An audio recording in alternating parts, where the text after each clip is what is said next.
Health savings account are sort of a hot topic, HSAs. For the longest time, an HSA, the IRS did not consider that membership in a direct primary care practice was considered a qualified medical expense. So you could not use an HSA to pay for membership in a DPC practice.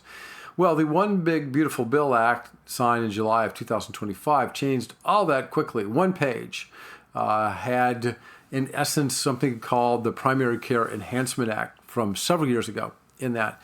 And it codified that the membership in a direct DPC practice is, in fact, a qualified medical expense, so you can use an HSA to pay it. The other twist is that a direct primary care membership is not considered a health plan.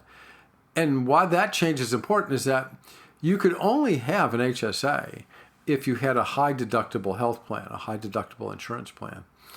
However, if you had a DPC membership, that was considered a plan. Well, if you had one plan, you couldn't have a second plan. So you couldn't have that high deductible health plan in which then you could construct an HSA.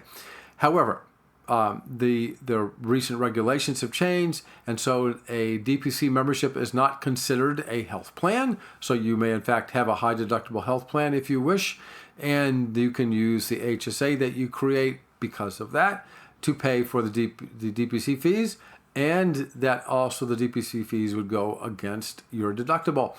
There are some other nuances about this, about how it benefits employers also. We can get to that later. But anyway, the basics are described here in the documentation on this site, so take a look.